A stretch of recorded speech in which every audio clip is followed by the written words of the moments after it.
My name is Kyle Belanger, and I am the least important person you'll be staring at for the next 25 minutes because you are at the 60 days of summer, 60 consecutive days of family-friendly entertainment right here underneath the watchful eyes of all of the Hall of Famers who are watching our every move. Now, some days that has meant that you could come down here to center court and learn basketball from the UMass men's team. Other days, that means that you were able to come down and get a great magic show or a dribbling exhibition. There were days during the summer where you could come down and meet Hall of Famers, and then there are days like today when I will introduce you to one of the young rising stars in the NBA. For the next 25 minutes, I get to have all the fun. Sorry, it's just me and Landry going to talk. He's going to tell you his incredible story, his rise from Kansas City, Missouri, all the way to the NBA. We'll tell that story. After that, there's a good chance a few of you out there, a few of you youngsters are thinking, I have your job and you want to do what I do. So you might get that chance. You might want to ask a question of an NBA star. You'll have that opportunity too. I'll ask for a few volunteers. And following that, Landry Shamet's going to head right over there to that table over there right now on my right, your left, and sign an autograph for each and every one of you. That's a pretty good plan, right? Yeah, I thought so. I hope so, because it's the only plan I have. So you still have one more chance to come down, just in case you're looking for something else to do. I know summer is wearing down to the end. This Saturday, right here, same bat time, same bat channel, you can come down and meet Kara Walters, champion with UConn, one of the great winners in college basketball. She won a WNBA trophy. You can come and meet Kara Walters right here on Saturday. But let's get right to today's guest. Landry Shamet is a shooting guard for the Los Angeles Clippers. He was a 2018 first-round pick by the Philadelphia 76ers. And I see some Sixers garb out here. He's a Wichita State star who won an all-conference nomination in 2 different conferences. And he is a Kansas City, Missouri native. Ladies and gentlemen, please put your hands together for our new best friend, Landry Shamet.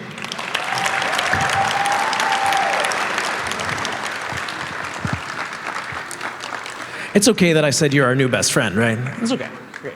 Here you go. Here. Yep. Welcome, man. Take a seat. Landry, welcome to Springfield. Yeah, thanks for having me. What's up, guys? How you doing? I'm so excited. I'm always so excited to talk to guys who are just beginning their NBA career and who get their first walk around the Hall of Fame.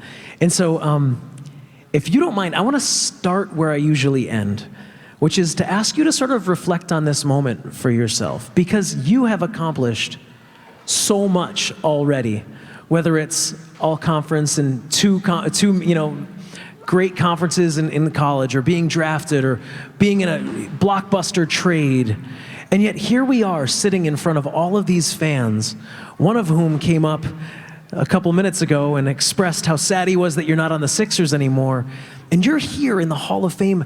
What is this moment like for you? You've seen so much, you've done so much. What is this like? Yeah, no, it's cool. I've never been to this building before. The Hall of Fame, obviously, this is what, as a basketball player, you want to hopefully have your picture up on the wall sometime. So it's been cool to walk through here, get to answer some questions in front of kids. I remember, being in your guys' shoes. It wasn't that long ago, as hard as that might be to believe, but, it's just cool to, be in this situation where I have the opportunity to do this and, hopefully be a role model for some people.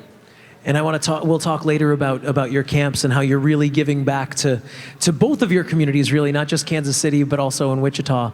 I want to go all the way back to Kansas City, Missouri, one of my favorite cities in the whole world. I love it there. There's something about that city. Once you visit, you're a fan for life. But it also strikes me that a person's upbringing and the way that they learn the game can often be shaped by the cities they come from. Can you talk about the way that your upbringing in Kansas City, Missouri, helped shape the guy, and maybe when you started to really realize that you had a love for basketball there?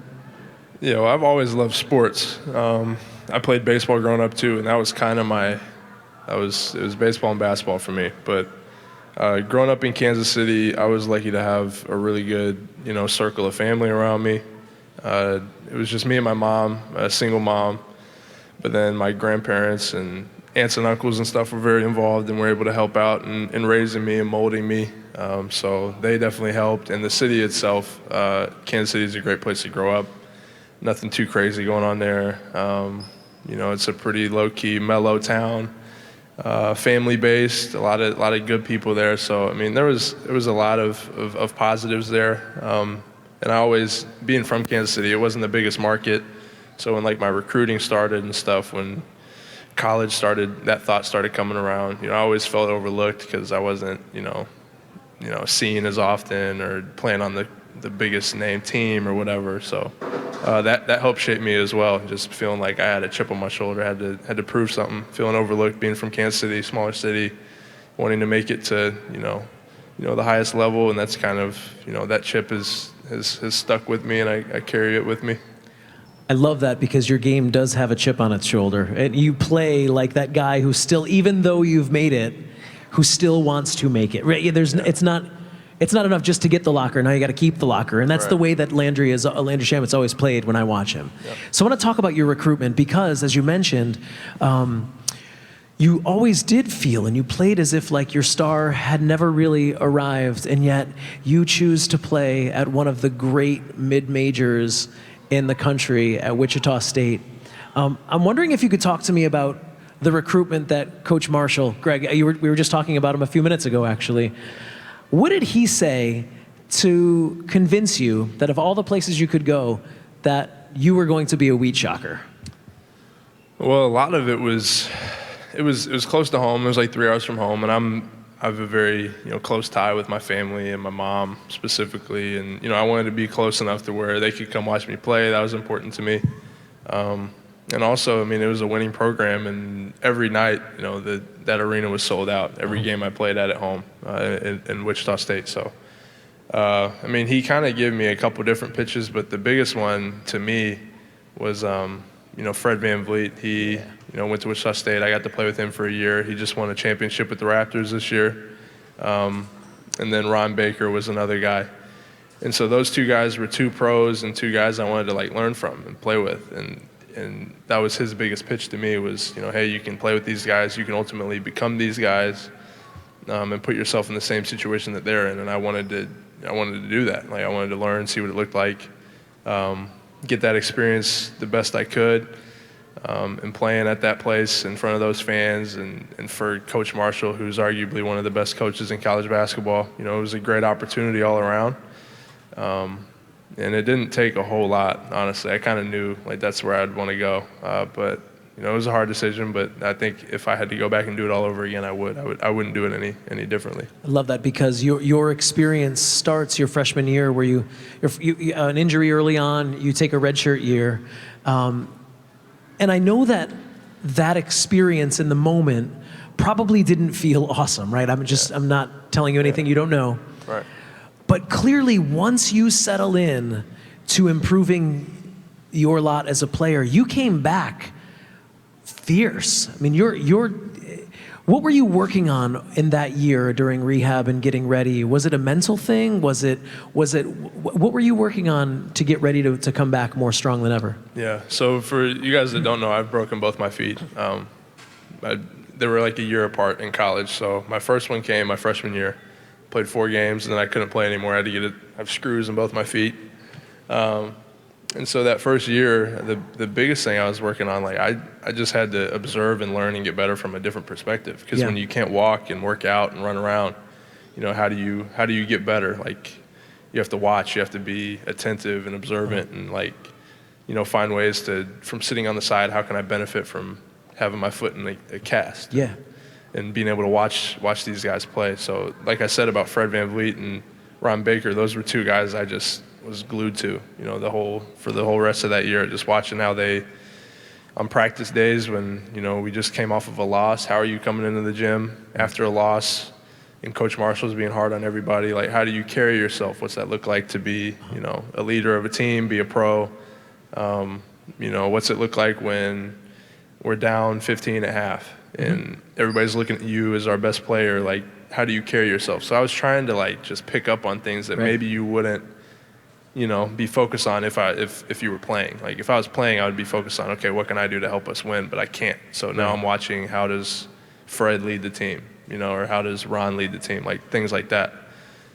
So a lot of what I worked on that first year when I was hurt was just watching and trying to get better through just observing. That was the biggest Was thing. that natural for you? Because you seem like an incredibly cerebral guy, and you've always been a reputation for being a real smart guy.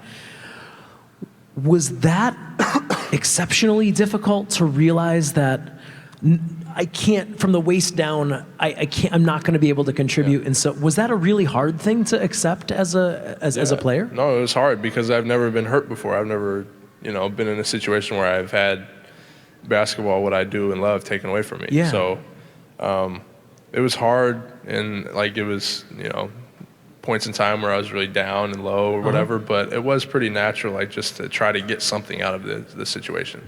I've always been like that. Like my mom taught me that, just silver lining, trying to find the best of any situation you're in, make the most of it. And so that's kind of just that was my approach. I love it because your career, like I had mentioned, it straddles Wichita State's move from the Missouri Valley to the AAC. And both times, I mean, your metrics, I don't know if you're a stats guy, but your metrics are pretty incredible. In college, you had some incredible numbers leading the AAC and plus minus and true shooting percentage. And then, of course, comes the decision to leave for the NBA draft. And I'm fascinated by guys' draft night stories. Can you take us through what it's like as a guy who, I remember that night really well. Experts had you going in a number of different slots. When did you know that it was Philly, and how did that whole night go off for you? Draft night was by far the most stressful Was it? day of my life. Like every emotion you could possibly feel, like you felt it. You've grown up, you've grown up dreaming about that moment, worked for it, high school, college, pre-draft, everything, like in hopes of hearing your name called this one night. And like the whole morning, I was super excited. I'm like, oh my gosh, like my life's about to change. Yeah. I just couldn't wait. And then as time goes on, you start getting a little more like, oh my gosh, like what's going to happen? You could think you have any idea in the world where you're going to go, but you don't know. Like there's so many things that can happen. So I felt good about Philly though. That was my last workout. I went and visited Philly 2 days before the draft. And we actually didn't have it scheduled. My agents, they decided to throw that into the schedule. And I was like, why? Like the draft's in 2 days. Like, why are we doing this? And so we went. Philly went really well. I was like, wow, I could see myself there. Like, I think they like me. But I felt that way about like 5 or 6 other teams too. Yeah. So when you're in the draft and you're sitting there and, my draft started at about pick like 18 is when I really started locking into like, okay, this could happen. And you see one team pass on you that you liked, and then you see the next team pass on you, and then it just keeps happening. And you're like, oh my gosh, like nobody's gonna take me. Yeah. And then the Sixers called my agent with like 3 minutes on the clock, and he leaned up, tapped me on the shoulder, and he said, hey, act normal. Philly's gonna take you here. I'm like, act normal? Act normal. Like, what are you talking about, act normal? Like, I'm about to get drafted. Like, my family's sitting next to me. I'm like, act normal? I could feel my heartbeat in my fingertips. Like, it was crazy. And so then when my name was called, like, my mom started crying. It was awesome. My only follow-up question is, did you act normal? If I rewatch the tape, were you acting normal? I don't know. Like, I don't know what to do with my No, hands. I got real tight. I talked to my mom. She was like, yeah, I kind of knew. Because I was like, that's cool. Like a statue. Like I couldn't move. So that wasn't very, very normal. It's not normal at all. Yeah, I think that team and that franchise must have been so much fun to I think about all the personalities in that locker room when you arrive for both summer league, for preseason, for the regular season, the first time you see your jersey in a regular season game. And so that team felt like home for you. Yeah. How long did it take before you felt comfortable walking into the locker room? You're a rookie. Yeah. They were a welcoming group, though. Yeah. I mean, and for the most part, pretty young. Yeah. It wasn't like there were any old vets like Ben and Joel. They're 23. That's true. You know, so it's like, you know, they're not that much older than me. They were like the proponents of they're the cornerstones of the team, obviously, but it really only took a couple weeks for me to be able to, like, you know, just feel like yeah, this is where I'm at. It's comfortable. It was just normal. And that team also is so exciting, as you mentioned, because it's young. But I'm wondering, too, from a draft perspective, if I could stay here for a minute, part of the trade-off is everyone wants to go lottery, obviously. Yep. But you go to a lottery team, there's a good chance you're going to go to a franchise that needs a lot of help. Yep.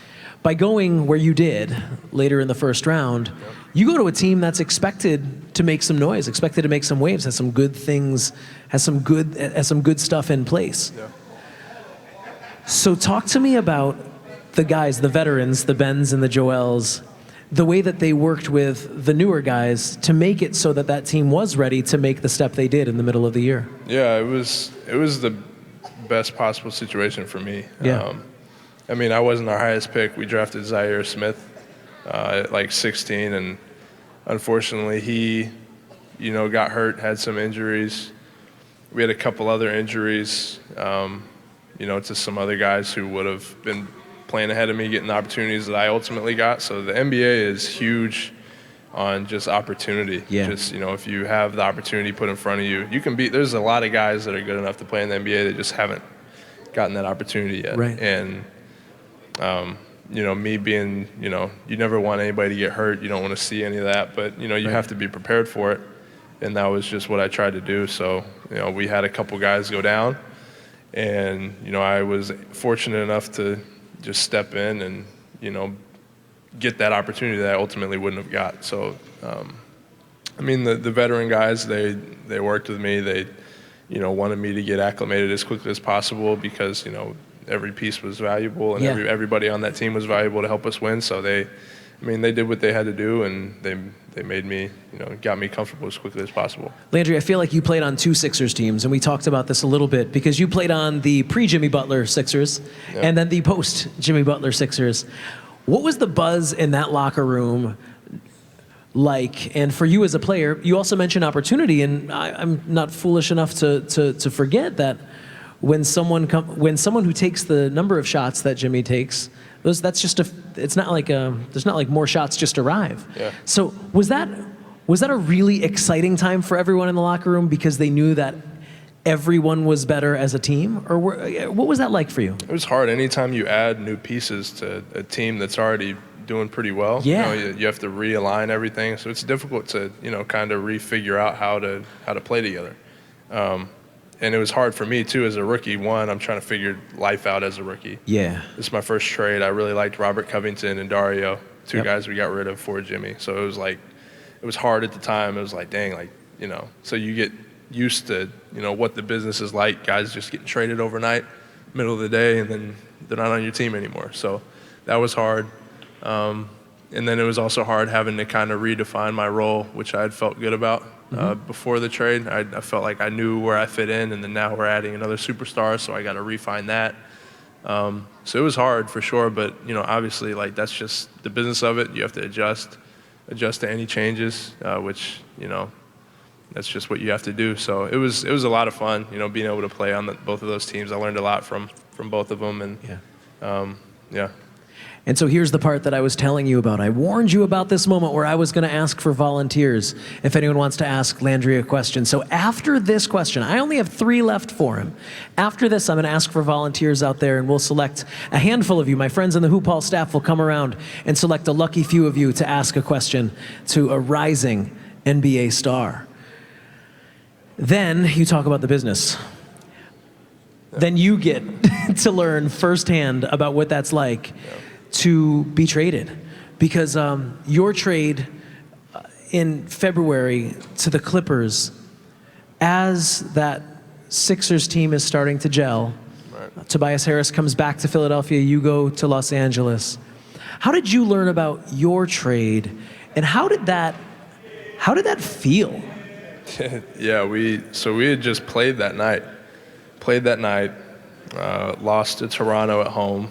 And after games and stuff, it takes me a while to wind down. Like, I normally go home, eat something, just lay on my couch, I'm on my phone or reading or whatever, listening to music, just kind of trying to wind down a little bit.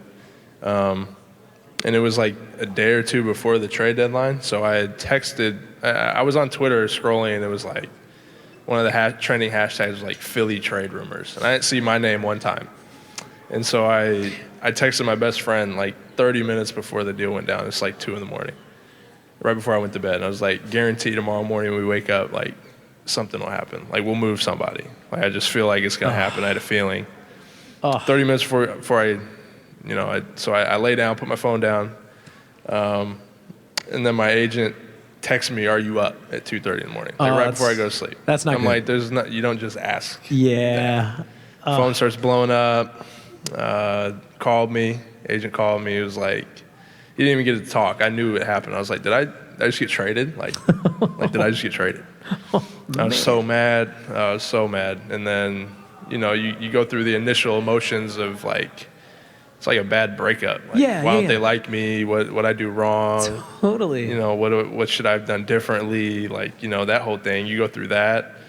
And then you get on the phone and you talk with Lawrence Frank, who's our president with the Clippers, and then you talk with Doc Rivers, and then you're like really motivated and like, okay, yeah, I feel good about this. Like, I want to go play. Yeah. And then from there, it just changes every like 20 minutes. You're like sad, you're like really happy, and you're like, oh my gosh, I got to move all my stuff across the country. Yeah. So it sucked. It was hard for a couple of days. It really was. I was on a plane. The trade went down at 2:30 in the morning. Mm-hmm. I got on a plane at 9 a.m.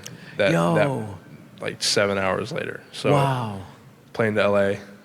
So it was hard. It was like just life doesn't wait on you. So you have to find a way to get through it. And but yeah, ultimately I'm glad it happened. Landed in a phenomenal situation. Yeah. I'm really happy to be with the Clippers, and yeah. It's really refreshing to hear people talk. You'd be so honest about it. Like, yeah, it did stink. Like, that was not fun, right? Yeah.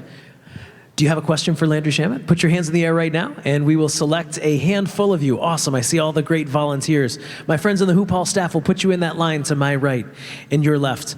You make an immediate impact with the Clippers. Celtic fans know this because you dropped 13 in the fourth quarter to finish a comeback against the Celtics. Celtics were up 28. Yeah. You score 17-13 in the fourth quarter. You guys beat the Celtics. You make an immediate impact. What is it about what the Clippers do and Doc's system that fits your game so perfectly? Well, I was lucky enough to play with J.J. Redick in Philly, and he obviously played for Doc with the Clippers and was utilized in a similar way to how I'm utilized now. So talking with him, like, he was my vet. Like, he took care of me. We still talk. I'm actually working out with him tomorrow. Are you? But yeah, so he would talk to me, and throughout our season and my time with the Sixers, and he would tell me about Doc and the stuff he would run and what he would do and all this stuff, and it was just very ironic that like he'd be telling me about some of the plays that Doc would run for him, and then I'm in the huddle and Doc's calling him and drawing him up for me, and I'm trying to remember, okay, what did JJ tell me? Like, wow. It's just kind of it's kind of cool. It was cool how that worked out, but. I'm utilized in a similar way to how other people have been utilized and how it's worked for them. I watched that, study that, Ray Allen, J.J. Redick, those guys. So just trying to do kind of what they do, and that's what, I think that's what makes Doc really good. That's two pretty good templates to use, right? Yeah, for sure. J.J. Redick, Ray Allen, Landry Shamet. It seems like a straight line. I like it. Yep. Now, your team going into this year, the Clippers, I'm not sure there is a team in North American sports, period, that has had a more exciting offseason than the one that you guys have had. From a player's perspective, what's that been like this offseason, as you had a very strong draft? Obviously, we know the additions in free agency and trades. What does the rest of the roster feel like? Are you guys texting each other nonstop, like when all of this is going down? Yeah, we have a group chat with our team, and we're all pretty, engaged and talk a lot, and already starting to build our, camaraderie and learn each other. Obviously, like I said earlier, adding anybody to a team that's already pretty good. Right. We felt like we had a good group last year, and now we're adding, 2 superstars. So it's not going to be all butterflies and flowers like everybody makes it seem. It's going to be hard. Like, we're going to have to work at it and figure some things out and find out how to play with each other. And, it's going to be hard, but, we have the talent, and it's going to be worth it. And so it's exciting. It's been a crazy offseason for sure, but we have kind of the makeup and the leadership and all the pieces that you need to be a championship caliber team. So we're just ready to get to work with it. My last question for you, Landry, involves the work that you do, your service work. Because you're clearly a guy, you talk about the chip on your shoulder and about how you always felt like people weren't paying as much attention as they could have been to you. Right. Your camps that I was reading a bunch about your camps that you have both at Park Hill and in Wichita. And it strikes me that you're really trying to make sure that all of those kids know that even if they don't play on the most high-powered AAU teams, even if they decide to stay, not even if, and if they decide to stay at public school, they have an outlet and a future and a worth. And can you talk to me about how important that work is for you and what keeps you motivated to keep doing it? Yeah, because I remember, being a kid and looking up to people and wanting to, hear those things from guys I looked up to.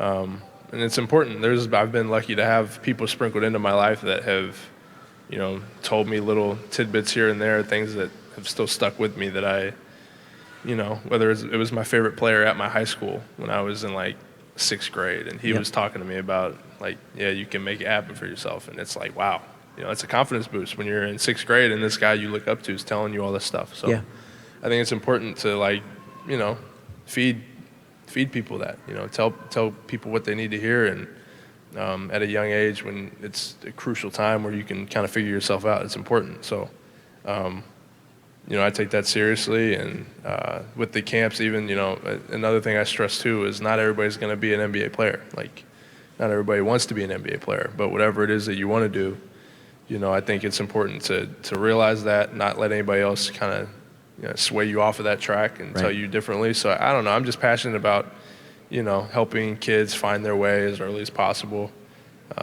figure out what they're passionate about, and tell them, you can make it happen, whatever it is. Well, I know you one thing. There's a couple hundred kids here that have heard that loud and clear from Landry Shamet. Ladies and gentlemen, please give a round of applause for Landry Shamet.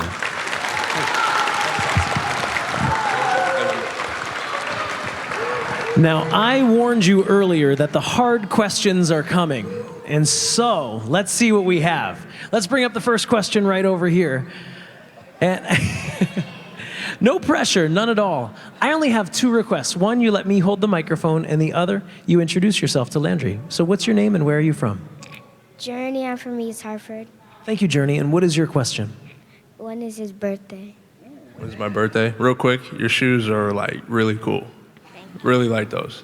My birthday is March 13th. When is your birthday? February 28th. February 28th. Nice. Kind of close.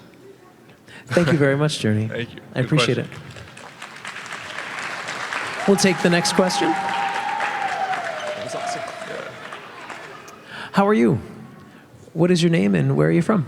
My name is Nadia and I'm from Brooklyn. What's the best thing about being an NBA player? The best thing, I think, is how I really like traveling.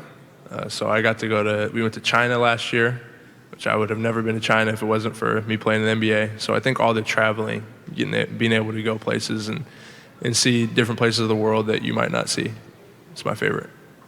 Thank you very much. Come on up. You are very patient. Excellent work. How are you? What is your name and where are you from? Isabella. America. Yeah. Isabella. Was it scary when you had a breakup? When I had a breakup? You mean when I got traded or like an actual Traded? breakup? An Yeah. actual breakup. An actual one. Yes. They can be scary. It can be scary. They can be scary. When I got traded, though, that breakup, it was scary because I didn't know where I was going to live or you know, how I was going to move all my stuff. So that part was really scary. Thank you. Good question. You're welcome. That's an excellent question. And just like a breakup, do you have to like go and get your sweatshirt from the apartment? you go take all your, get all your clothes back. Yeah, just we'll take the next question. I just throw my toothbrush away. I'm probably not going back. What is your name and where are you from, buddy? Jason Thomas Island Schmuck. How much streaks of threes have you had in one game? What was that? How many Streaks of threes? How many streaks? How many like have I made in a row? Yeah. 6. Thank I you. think I made 6 in a row. How about you? Yeah, what you made? Probably like 3. 3? That's pretty good. We'll take it. Thanks, buddy.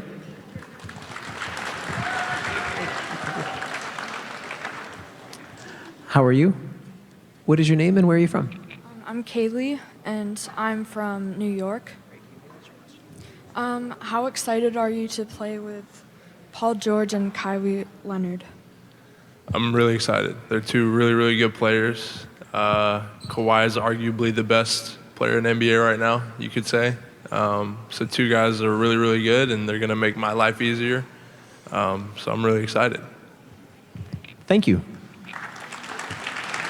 And we always save the best question for last, so here we go. How are you? Thank you very much for volunteering. What is your name and where are you from? I'm Valenti and I'm from Massachusetts. Great, Valencia, and what is your question? How many points do you make in a quarter? The most I've scored in a quarter was like, I think 15 points in a quarter, I think. Excellent. Thank you very much. Good Great question. Ladies and gentlemen, one more round of applause for our new friend, Landry Shamet.